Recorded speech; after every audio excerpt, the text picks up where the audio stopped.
はい、どうもこんにちは、じん太郎です。今回はインマニを作っていこうと思います。インマニはまた鋳造ですね。なのでスタイロフォームの切削から進めていきます。スタイロの切削は楽ちんでいいですよね、やっぱ。よいしょ。まずはセットと。スタイロのセットが終わったらスマホ使って原点出しやっていきます。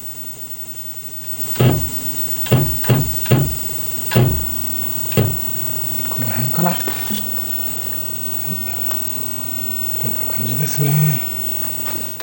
XY の原点が出たら Z の原点も出していきます。最近思うのは測定器はなるべくデジタルがいいですね。まあでもデジタル高いのでなかなか揃えられませんけど。それでは切削を進めていきます。始まってしまえば自動なので基本的に何もすることはありません。基本的にスタートだけ確認したら、あとは別の部屋に行って設計など他の作業をしていることが多いですね。そうこうしている間に切削が完了していきます。できれば汎用フライスの方も CNC 化したいですね。はい、CNC による切削終わったので、この原型、スタイロの原型を仕上げていきます。ちょっとプログラムミスっちゃいましたね。ここ段差できちゃいました。けどまあどうせ削り代が十分にあるので問題ないですね。じゃあ、仕上げていきます。もうほとんど離れてますが、残りをこう切り離してと。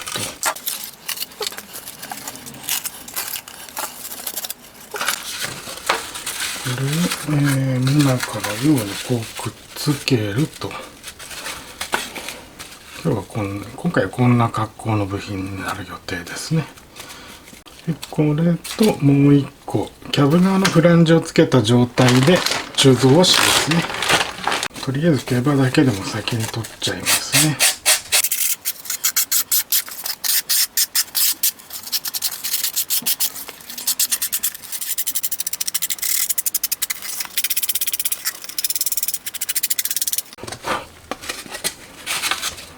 よし。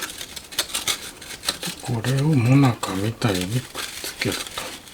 なるべく組み立てを単純にしたかったんですよね、今回は。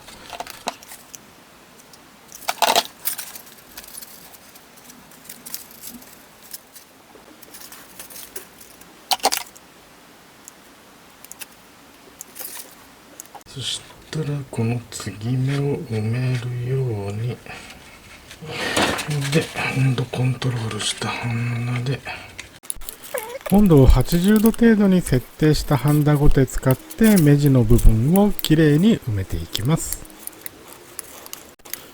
型が出来上がったので湯道をどんどんつけていきます。今回薄い部分が多いのでなるべく湯道たくさんつけた方がいいと思います。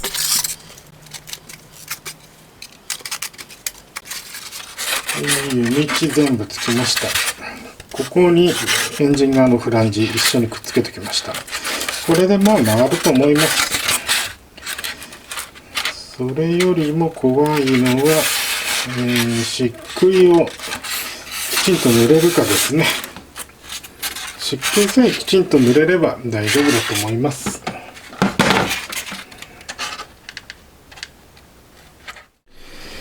はい、湯道をつけた状態なので、あとは漆喰を塗っていきます。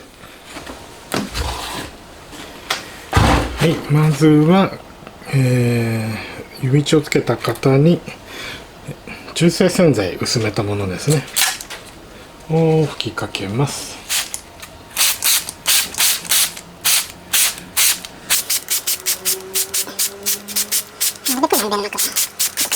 じゃあちょっとこれ乾かしつつ漆喰の準備します。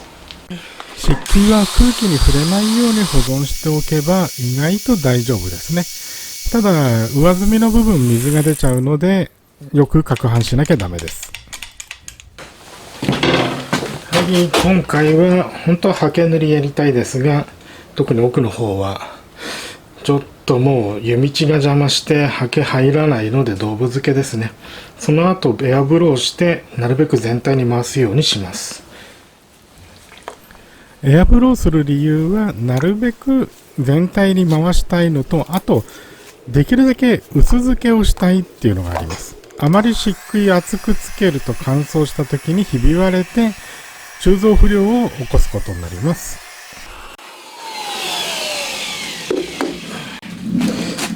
刷毛の入るとこは刷毛で塗ります。細かい部分なんとかなるべく問題が出ないようにしたいので、とりあえず乾燥させて2層目ですね。次じゃあまたドブ付けしてエアブローしてまんべんなくつくようにしてきますね。はい、ドブ付け。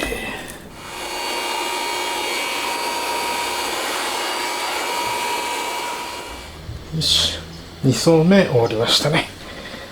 ではまた1日待ちます。はい、型に湯道もつけて湯口になる植木鉢、素焼きの鉢もつけました。これで埋没させてこんな感じで入れてで鋳造していきます。はい、まずは砂の準備からしていきますね。そこに少し5センチぐらいかな、今回は。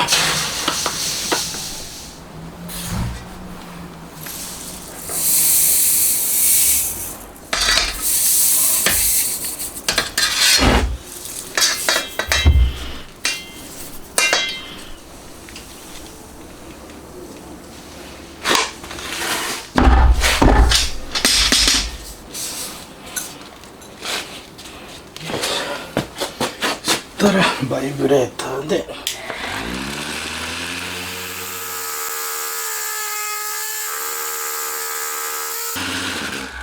いしょ、はい、これで砂型 OK と。では炉に火を入れてきます。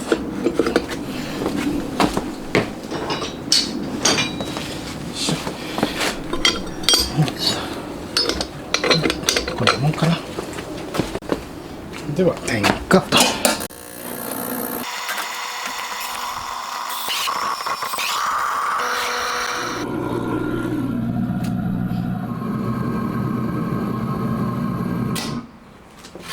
よいしょ、よいしょ。よいしょ。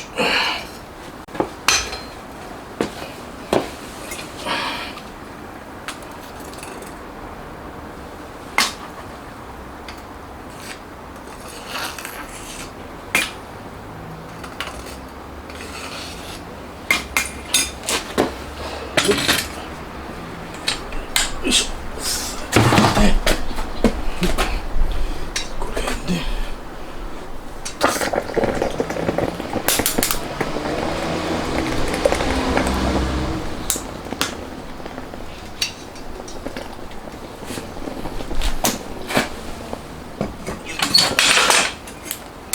はい、でこれで10分ほど待って開けていきます。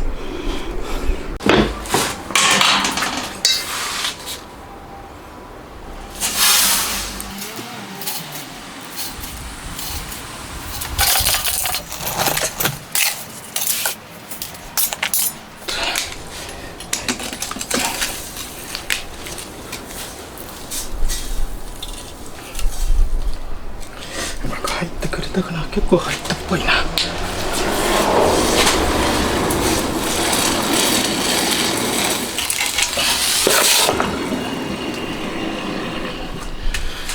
現状まだ湯道外さないと分かりませんが、目視では問題なさそうですね。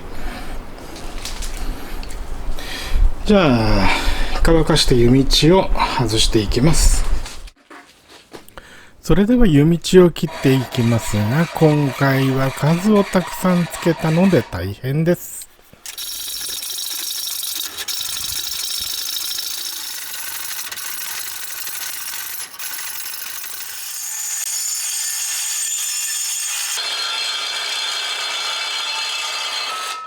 はい、ある方切れましたね。結構中綺麗に入りましたね。特に、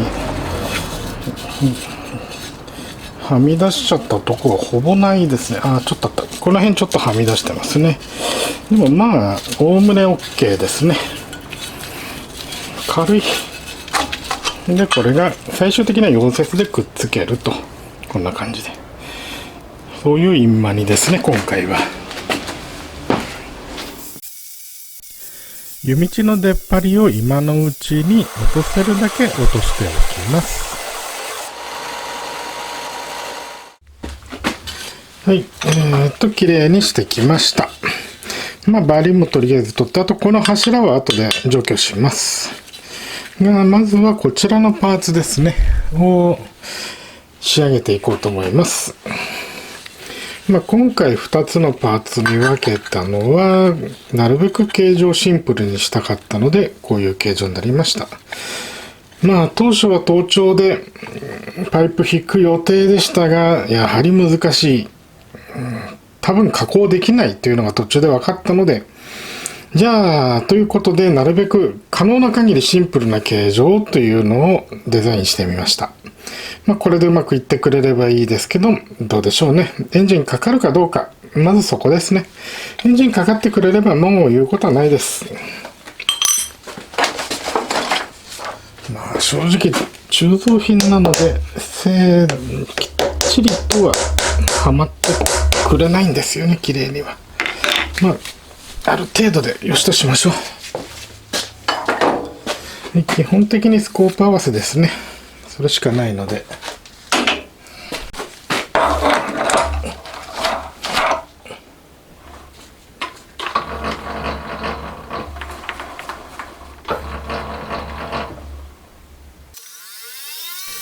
原点を決めたら、まず固定用のネジ穴から作っていきます。センタードリルの1、2目が終わったら本番用のドリルで穴を開けていきます。図面に書いてある座標通りに開けていけばいいので、比較的簡単です。これで固定用のネジ穴開きました。次は吸気口の部分の穴をきれいにしていくんですが、やはり鋳造品なので少しズレがありますね。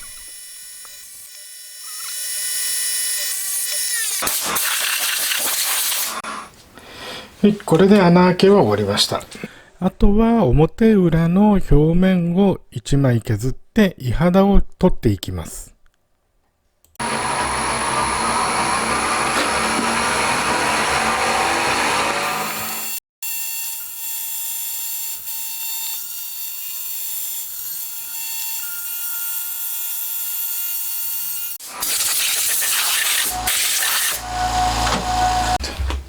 はい、反転と、どっこいしょった。結構削んなきゃなんないからな。この辺の加工は何も考えずに削ればいいだけなので簡単なんですが、こういう時こそハンドルの自動送りが欲しくなりますね。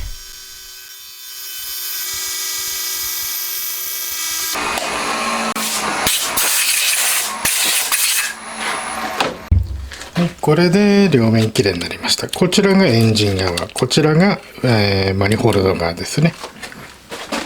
こんな感じでつきますね。あとは溶接しちゃうので問題はないと思います。はい、これを溶接する前準備として、ここ地肌をちょっと出してきます。地肌出てないと溶接きれいにいきませんからね。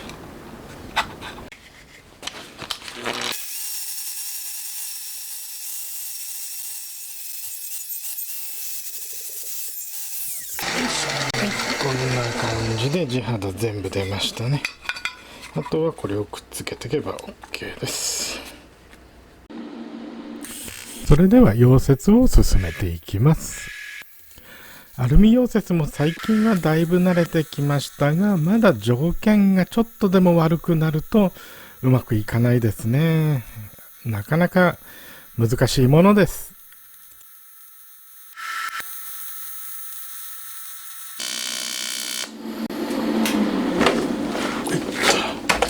はい、溶接終わりっと。はい、全周溶接できました。ちょっと持っちゃってあるので、ここきれいにしてきます。溶接だと残してもいいんですけど、これだと掴みづらいので、ここはきれいにしときます。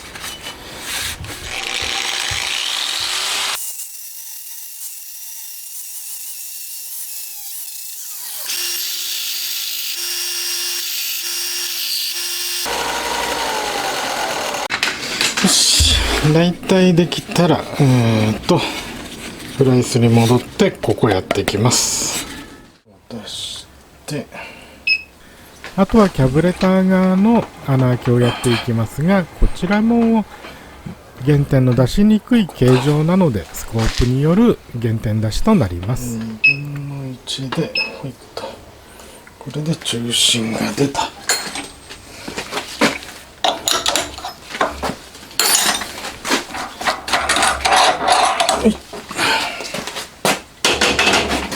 こいつ入るかな。入るね。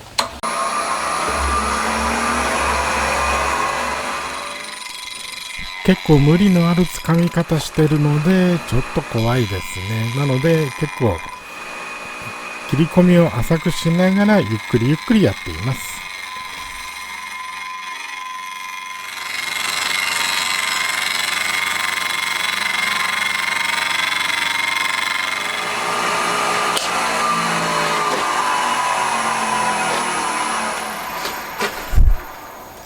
はい、フラットな部分できました。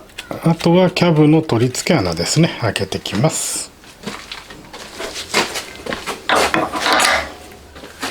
はい、5.1 ミリのドリルも短くしちゃいましたね。はい、これで OK と。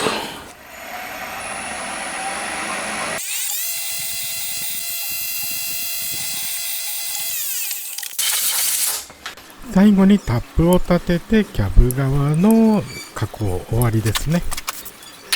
今後は鋳物の加工が増えると思うので、やっぱ異形物をつかめるような媒質が欲しいですね。いろいろとヤフオクで探してみようと思います。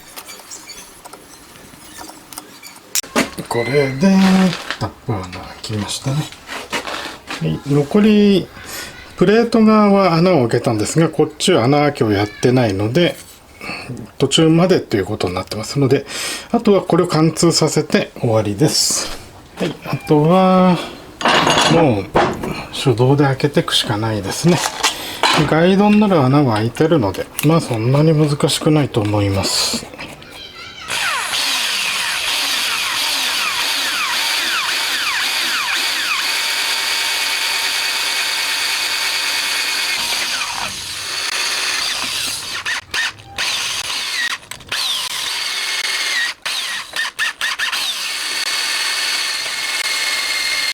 よし、いい位置に開いてるといいけど、あとはリュータで細かいとこを仕上げてきます。はい、ちょっと最後の仕上げをリュータでやってきます。バリがあったりとちょっと綺麗に入らないとこもあるので、そういうのを全部修正入れてきます。この辺バリがありますね。なのでこういうのを綺麗に取ってきますね。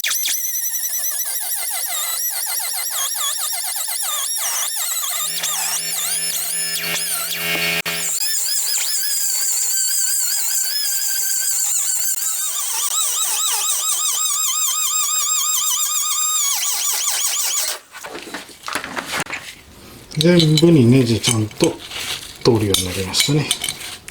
このネジちょっと長いのでもうちょっと短いの使いますけど、とりあえずこれが通ればもう締められるということで OK ですね。一応レンチの入る隙間もありますね。ここだけちょっときついですけど、他はなんとかなりますね。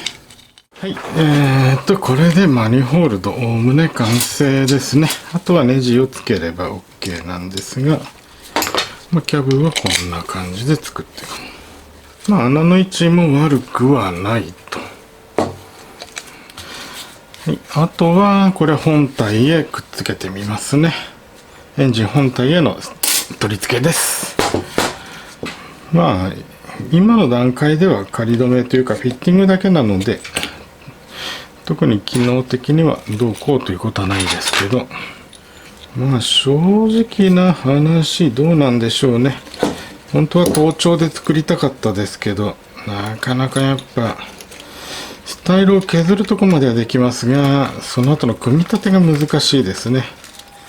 おとなしく4つぐらいキャブ2つとか4つつけりゃいいんですけど、それは次のエンジンでやりたいですね。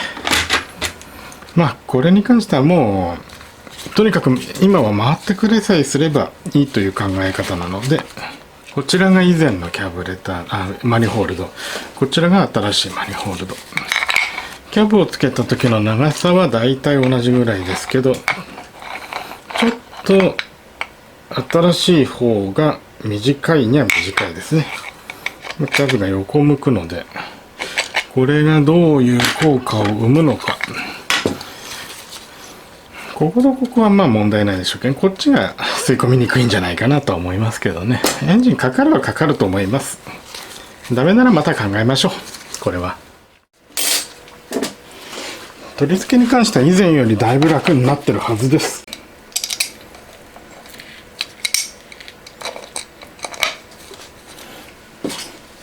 何しろレンチが入るので、ここに。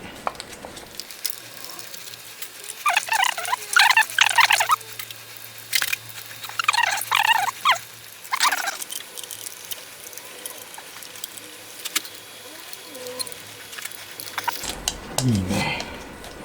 これは弱いぞ。よし。これで、フィッティングと、フィットがつくと。どうでしょうね。結構いい感じじゃないかと、デザイン的には。ちゃんと避けるし、今度は。悪くないとは思いますけどね。次エンジン作るときには盗聴になるようにツインキャブか4連キャブやりますけど、今はこのままですね。このエンジンに関してはシングル以上のことはもうやりません。エンジンかかってくれりゃよしですね。とりあえず性能を求めなければなんとかなるでしょう。どうもご視聴ありがとうございました。また次回もよろしくお願いします。